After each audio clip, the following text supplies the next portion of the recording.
Hey you guys, I came across an article that I wanted to cover because it is something in the community that warrants a discussion, one that's been taking place for quite some time now.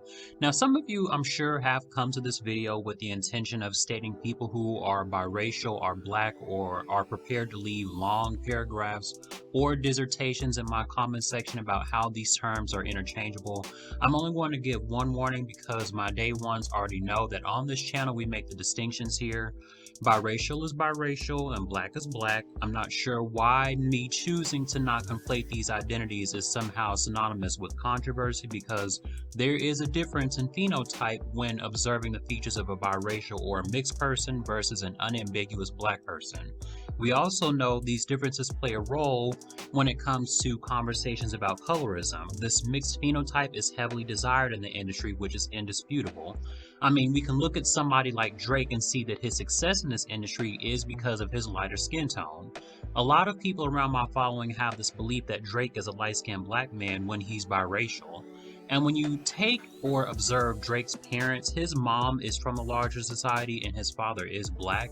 That combination does not equal black. And it's not rocket science, and I'm done explaining. So for those who cannot comprehend that very basic elementary mathematical logic, please consult your nearest biology teacher, because at this point I have no time left to explain and my time is valuable. And I say all that to say that this actress Zazie Beetz, who played on the movie The Harder They Fall, felt compelled to say that despite her awareness of how her complexion would afford her opportunities and privileges, she decided to still partake in the movie alongside other actors and actresses who were not mixed or of an equivocal racial makeup. Now, when you guys take a look at this cast, it's clear that they purposely sought out an all-black cast, so that's not the problem, but look at the sequential order of cast. So she plays the role of Stagecoach Mary, and even though that's problematic because it contributes to the ongoing issue of black erasure, if you guys look at this picture, Stagecoach Mary was a black woman. She wasn't mixed. And I'm not sure why it seems like the only movies that seem to have understood the assignment when it comes to all black casting is Black Panther and Waiting to Exhale. I want you guys to pay attention to why colorism is an issue before I get into this article. So look at this box cover for Soul Food. Vanessa Williams is front and center on the cover, insinuating that her role somehow holds precedence over everyone else's, despite the fact that everyone was going through their own personal struggles. What made her story more compromising than the other family members? So this whole standing firm and her reasoning for why she chose to star in the role sounds ridiculous to me, and it reminds me of when Zoe Saldana starred as Nina Simone in that horrible biopic. The disrespect is insurmountable, but what's worse is that these inaccuracies continue to occur because these industries and corporations understand well that they will never receive any form of reprimand, with the exception of that Gods of Egypt movie, which was entirely whitewashed. But other than that, what consequences are these big budget production companies going to face, especially when you have Jay-Z as the face of this? But I won't go down that because that delves into another conversation, and I want to try and focus on one thing at a time. So for the sake of focusing on the subject at hand, let me at least read this article to you guys, and I'm so curious if some of what I stated so far or think about this girl's response might be what other people are already saying. So it starts off by saying Netflix's highly anticipated film, The Harder They Fall, is similar to many previous movies in the Western genre. It's got cowboys, sheriffs, horses, and many, many guns. However, it's the director's spin on the movie that started and kept the viewers talking. For starters, it was a majority black cast, which is not something one typically sees in Westerns. There's also a clever plot embedded in the storyline, but what really sparked a conversation on people's homes and Twitter feeds is the choice in casting. This spaghetti western had a star-studded cast that featured the likes of seasoned actors like Idris Elba, Delroy Lindo, and Regina King. Then there are the newish stars like Jonathan Majors, Lakeith Stanfield, Danielle Deadwyler, and Zazie Beetz, who all played major characters. While the cast excited a lot of fans to tune in, and the film ultimately got a lot of praise, including an 86% on Rotten Tomatoes, there of course was criticism, and it was Beetz whose name got thrown into the majority of it. The German-American actress is mainly known for her role in FX's show Atlanta as Vanessa Kiefer, but in this movie she portrayed Stagecoach Mary, a tough mail carrier who carried a rifle as a threat to mail thieves. While Kiefer's portrayal of Mary was correct on her carrying the rifle and being resistant, those were the only real similarities between the real Mary and the fictional one. So like I anticipated, the problem with this is that Zazie looks nothing like Stagecoach Mary, and even like this article states, the only spot on part of her whole performance was that a rifle was present and she was a mail carrier that displayed resilience. I saw this coming from a millennium away. I don't see how she couldn't have thought backlash wouldn't come from accepting this role, but like I initially stated, this will keep happening because no real consequences are ever established to ensure that this doesn't become perpetual. In the same breath, colorism has always been present in these industries, and it's sad. It's sad because every time someone of a lighter skin tone is cast amongst people of a darker hue, they will almost always be the defining standout character in whatever area of entertainment is being shown.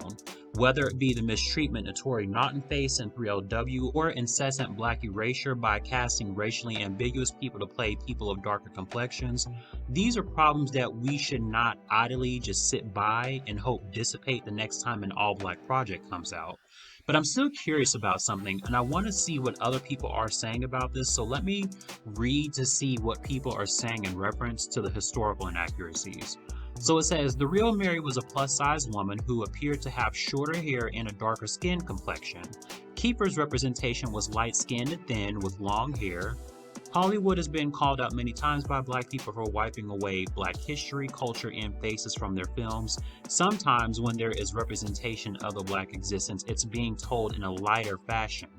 Many of Hollywood's works have put darker skinned black people, especially women, on the back burner, and instead have given lead roles, love interest roles, or sometimes any roles in general to lighter skinned women.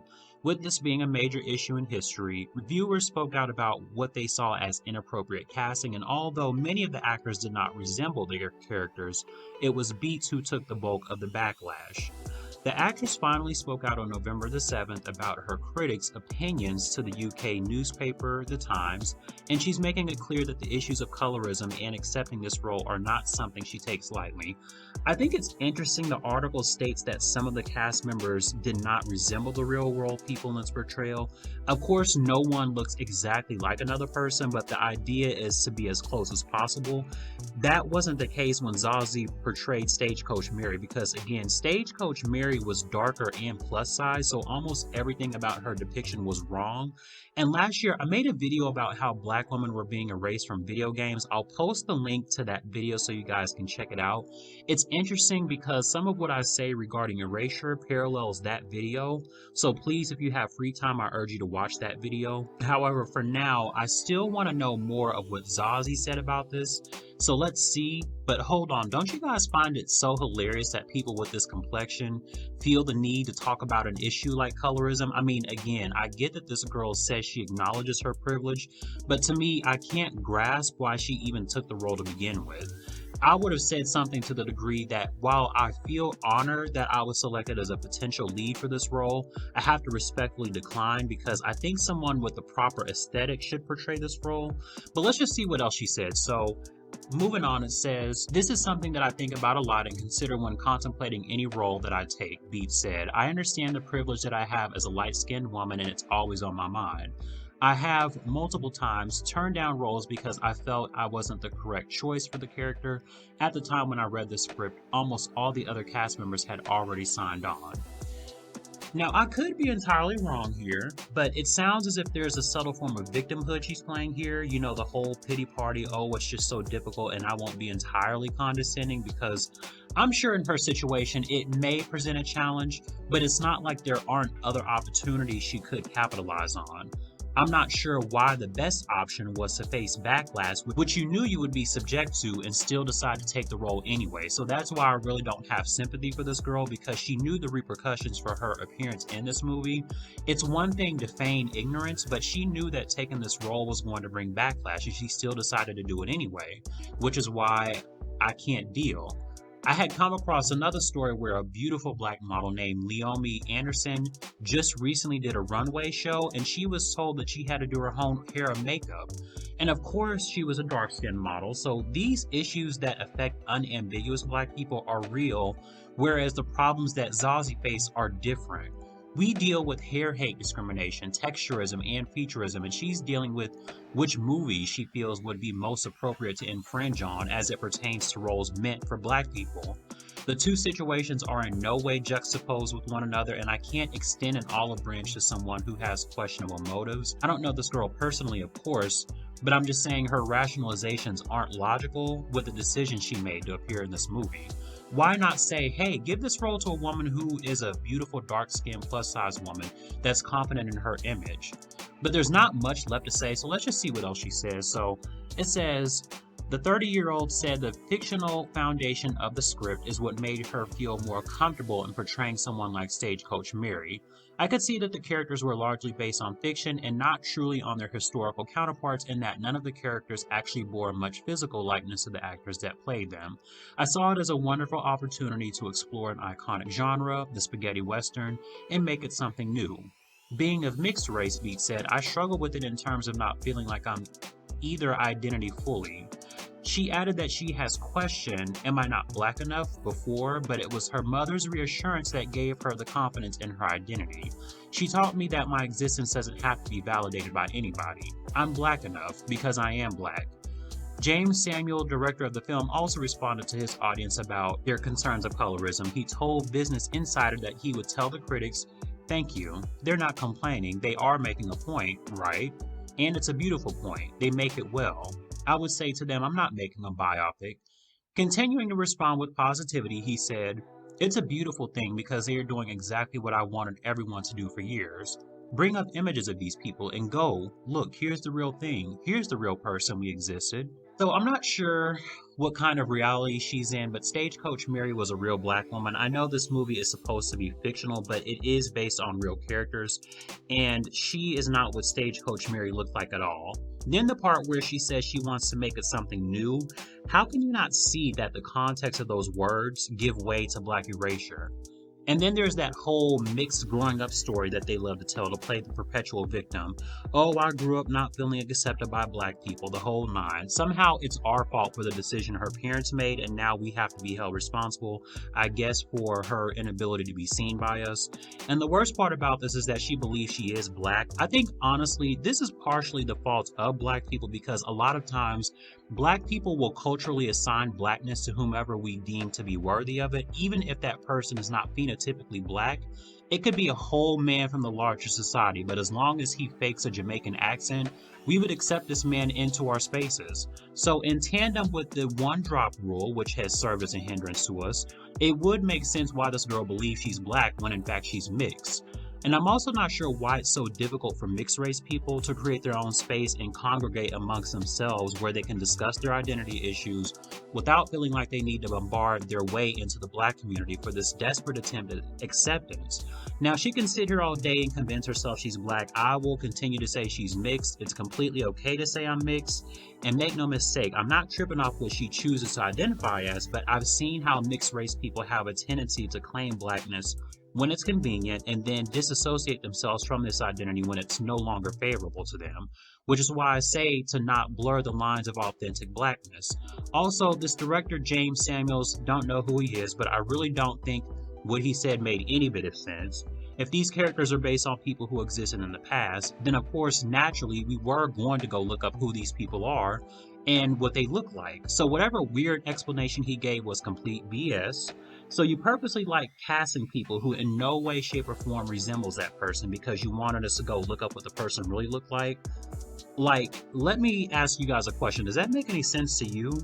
I mean, I believe that this director's purpose was to stir up controversy and get everyone riled up because I'm sure he knew what Mary looked like even before the creation of this movie. So again, what was the point of casting someone like Zazie to star in this role? I guess a big F you to our ancestors, right? Doesn't matter what they look like. I just wanted you all to go look up what she really looked like and what exactly does that do when we look her up? I'm just curious. So I haven't seen this movie. If you guys have seen it, let me know what you think about it. And also let me know your thoughts on this. Do you make the distinctions like I do when it comes to racial identity, or do you think everyone is black because everyone has an admixture or a percentage of black in them? But make sure you guys like, comment, subscribe, and share, and I will see you guys in the next video.